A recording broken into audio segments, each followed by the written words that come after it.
तो कहानी शुरू होती है। एलिशा अपने हस्बैंड और बेटी के साथ अपनी माँ के घर आ रही थी क्योंकि उसकी माँ बहुत ज्यादा बीमार थी। माँ कोमा में थी, मगर एलिशा को देखकर ऐसा लग रहा था कि वो अपनी माँ से बहुत ज्यादा नाराज है और यहाँ पर भी नहीं आना चाहती थी। जब अपनी माँ को देखती है तो कहती है, इनको हॉस्पिटल में होना चाहिए था, तुमने इन्हें घर पर क्यों रखा है। उसकी बहन कहती है, हमारी माँ ने कुछ प्रॉपर्टी के पेपर्स बनवाए हैं और साथ ही अपने बारे में भी लिखा है कि उनका इलाज घर पर ही होगा। एलिशा का ये मानना था कि उसकी माँ एक चुड़ैल थी जो काला जादू करती थी। एलिशा एक नर्स थी। अब इधर ही पास में इसको हॉस्पिटल में नौकरी भी मिल गई थी। एलिशा की बहन बताती है कि हमारी माँ ने पिछले 3 सालों से खुद को कमरे में बंद किया हुआ था। वो सिर्फ और सिर्फ रोती और चिल्लाती थी और अपने लिए मौत की बात करती थी। हम देखते हैं यहाँ पर आते ही एलिशा की बेटी नोरा को अजीब से सपने आने लगे थे। वो अपनी नानी के कमरे में है और उनके पास से एक लड़की उठ रही है।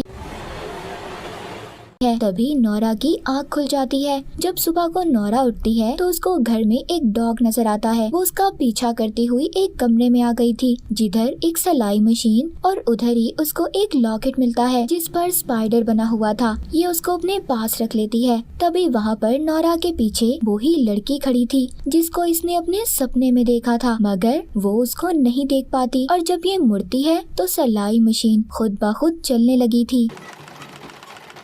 अब जिसके बाद खैर नोरा को पहले एलिशा स्कूल छोड़ती है और फिर खुद हॉस्पिटल चली जाती है, मगर इसका हस्बैंड घर पर अकेला था। वो इलेक्ट्रिशियन था जो घर पर रहकर छोटे मोटे काम करता था। अब वो तभी एक कमरे में जाता है जहाँ पर बहुत सारी ऐसी चीजें पड़ी थी जिसको काले जादू के लिए इस्तेमाल किया जाता था। अब इसको भी यकीन हो गया था कि एलिशा की माँ चुड़ैल थी जो काला जादू करती थी। जब ये उसकी माँ के कमरे में बैठा था तभी वो अपनी एक आँख खोलती है जिससे एलिशा का हस्बैंड डर गया था और कमरे से बाहर आ जाता है। अगले दिन इनके घर पर वकील आता है जो प्रॉपर्टी के पेपर्स पढ़कर सुनाता है कि एलिशा की माँ ने सारी जायदाद अपनी नवासी नोरा के नाम कर दी है। सब सुनकर बहुत हैरान थे और एलिशा की बहन को तो बिल्कुल अच्छा नहीं लगता। तभी नोरा अपनी नानी यानी कि एलिशा की माँ के पास जाती है और उनसे ऐसी बातें करने लगती है कि जैसे वो उसकी बातों का जवाब दे रही हो। तभी नोरा के डैड उधर आते हैं और आकर उसे वहाँ से ले जाते हैं। अब वहीं पर जो एलिशा के अंकल वकील के साथ आए हुए थे वो बताते हैं, तुम्हारी माँ कोई बुरी औरत नहीं थी बल्कि अपने हस्बैंड की मौत के वो कुछ पागल सी हो गई थी, जिसके बाद उन्होंने ये सब शुरू कर दिया। और एलिशा, तुम्हें तो अपनी माँ का शुक्रिया अदा करना चाहिए। मैं जानता हूँ तुम्हारे हालात अच्छे नहीं है और नोरा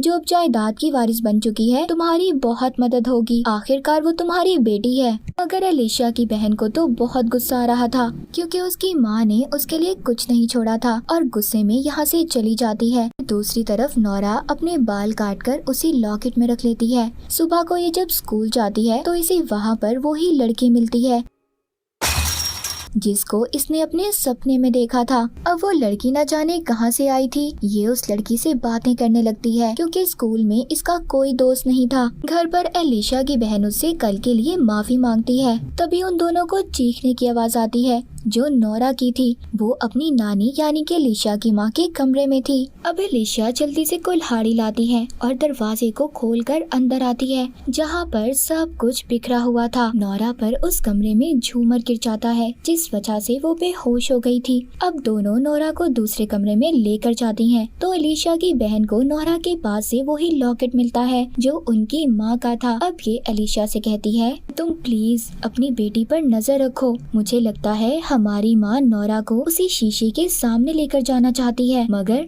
एलिशा को कुछ याद नहीं था। अब उसकी बहन उसको याद करवाती है। कहती है, बचपन में जब उस रात हमारा कजन भी हमारे साथ था और उस रात वो मुझे और हमारे कजन को शीशे के सामने ले गई थी, तभी हम बूढ़े लगने लगे थे।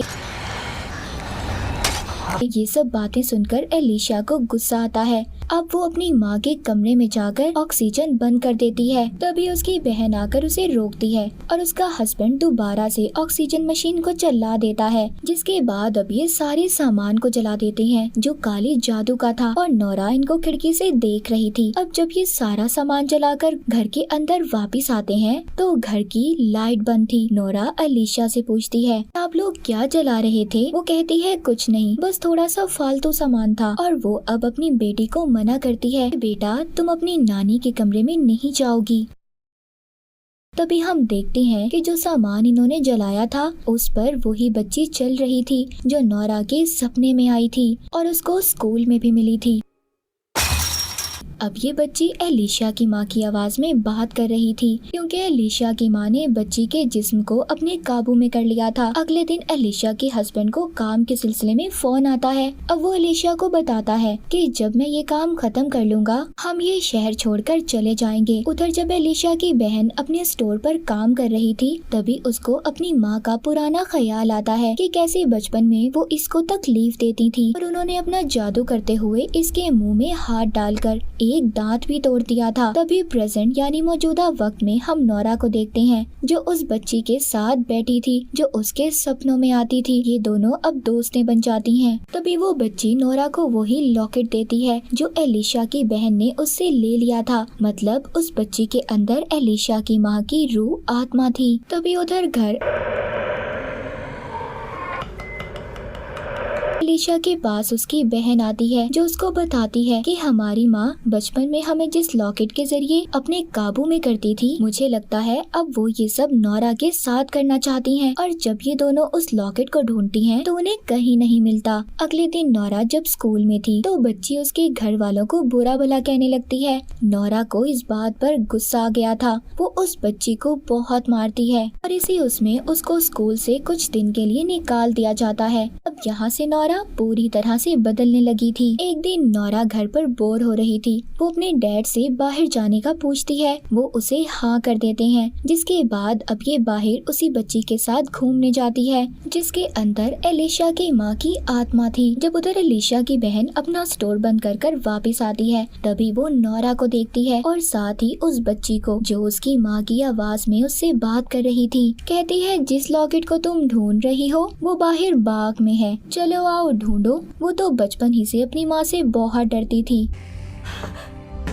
इसीलिए उनकी बात मान लेती है। अब जब ये बहुत बड़ा गड्ढा खोद लेती है तो नोरा उसे लॉकेट दिखाकर पूछती है क्या आप इसे ढूंढ रही हैं? अब एलिशा की बहन को बहुत गुस्सा आता है। वो जैसे ही उस बच्ची पर हमला करती है तभी नोरा खोदने वाला बेलचा उठाकर उसे मार देती है। लेकिन अब वो बच्ची एलिशा की माँ के रूप में बदल जाती है और अपनी बेटी को मार देती है और उसको उसी गड्ढे में दफना देती है। उधर एलिशा और उसका हस्बैंड नोरा के लिए परेशान थे। वो उसको ढूंढ रहे थे क्योंकि वो अभी तक घर नहीं गई थी। अब जब नोरा घर आ गई थी तभी वो एलिशा की माँ के कमरे में जाती है। उसके साथ दूसरी बच्ची भी थी जो एलिशा की माँ से कह रही थी नोरा अब सब करने के लिए तैयार है, मतलब उसको सिर्फ अपनी नानी की आंखों में देखना होगा। इधर नोरा थोड़ी सी डरी हुई थी क्योंकि उसने एलिशा की बहन को मार दिया था। इधर जैसे ही एलिशा की माँ अपनी आंखें खोलती है उधर बहुत ही खौफनाक किस्म का डीमन आ जाता है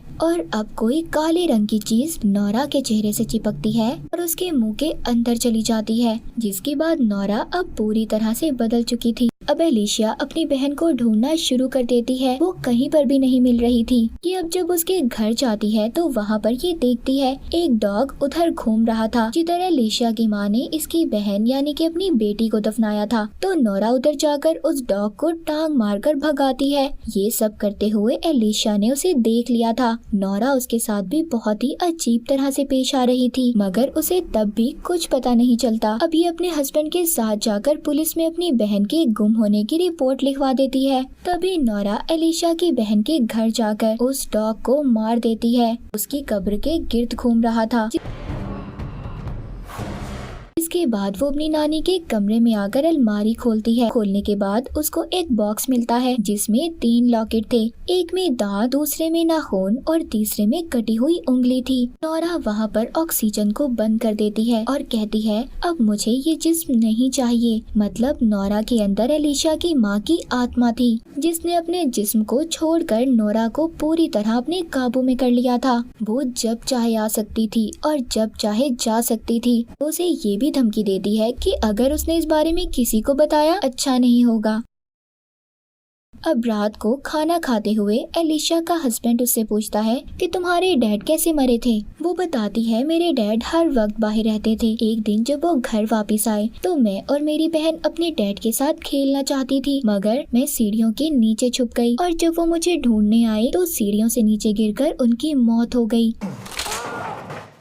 जिसकी वजह से मेरी माँ हमेशा मुझे और मेरी बहन को हमारे डैड की मौत का कसूरवार समझती थी। तभी नोरा कहती है कि तुम झूठ बोल रही हो। ये कहकर वो चली जाती है कि उसके अंदर तो एलिशा की माँ की आत्मा थी। नोरा के डैड जब ये देखते हैं तो वो अपनी बेटी का ऐसा रवैया देखकर कहते हैं मुझे जल्द ही सब काम खत्म कर वापस जाना होगा। अब नोरा एलिशा की माँ के कमरे में जाती है और पूछती है कि आप एलिशा को मारने वाली हैं? वो कहती है नहीं, मैं उसके हस्बैंड को मारूंगी ताकि वो सारी जिंदगी तड़पती रहे। ये सब बातें एलिशा ने भी सुन ली थी और अपने हस्बैंड को घर आने का कहती है, मगर वो फोन नहीं उठा रहा था। जब ये अपनी माँ के कमरे में जाकर देखती है तो उधर कोई भी नहीं था। इसको बेसमेंट से आवाज आती है। ये जब जाकर देखती है उधर इसकी माँ थी जो अचानक इसके सामने आ जाती है। तभी हम देखते हैं कि एलिशा का हस्बैंड भी आ चुका था। वो अपनी बेटी नोरा से पूछता है तो वो बताती है कि वो बेसमेंट में है।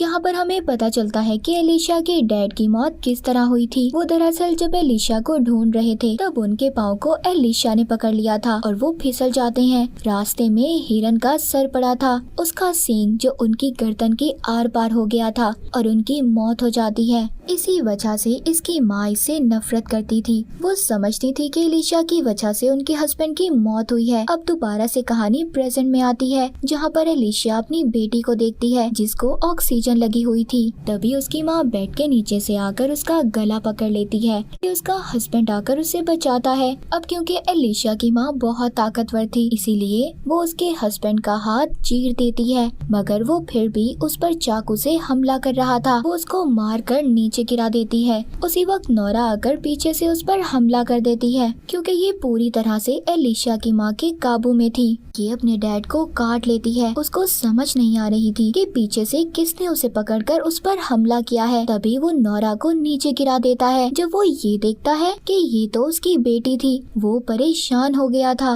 अब यहाँ पर एलिशा जानती थी अगर उसकी माँ जिंदा रहेगी तो नोरा भी जिंदा रहेगी। वो अपनी माँ को सांस देती है, तभी नोरा भी जिंदा हो जाती है। जिसके बाद कहानी में हम एलिशा की माँ को हॉस्पिटल में देखते हैं। उनके पास नोरा आती है, कहती है आपको ये दुनिया छोड़कर जाना होगा। वो ऑक्सीजन को बंद करके वहाँ से जाने लगती है। उसके पीछे उसके नाना भी थे। जैसे ही वो पीछे मुड़ती है उसके नाना एक अजीब से डीमन में बदल जाते हैं और एलिशा की माँ भी नोरा का गला दबाने लगती है। तभी नोरा को होश आ जाती है। मतलब ये सब उसका एक सपना था। वो अपने माँ बाप से कहती है कि आप लोगों को मैं बहुत प्यार करती हूँ। इसके बाद हम गुमशुदा होने का पोस्टर देखते हैं जो एलिशा की बहन और उसी बच्ची का था जो नोरा के साथ होती थी। ये दोनों मर चुकी थी मगर इसके बारे में कोई नहीं जानता था। अब कहानी के आखिर में हम नोरा को देखते हैं जो एलिशा और अपने डैड के साथ घर वापस जा रही थी। तभी वो गाड़ी की सीट पर बैठकर कुछ खुरच रही थी। ऐसा ही एलिशा की माँ भी करती थी। मतलब अब भी उनकी आत्मा नोरा के अंदर थी। शायद एलिशा का कभी पीछा नहीं छोड़ेगी। कहानी के आखिर में हम जान पाते हैं कि एलिशा की माँ अपने हस्बैंड की मौत की जिम्मेदार अपनी बेटियों को समझती थी। वो एलिशा की इसलिए दुश्मन थी क्योंकि उसको ऐसा लगता था कि इसने अपने डैड को जानबूझकर मारा है, इसीलिए उसने काला जादू सीखा, एक डायन बन गई। इसी के साथ ये मूवी यहीं पर खत्म हो जाती है।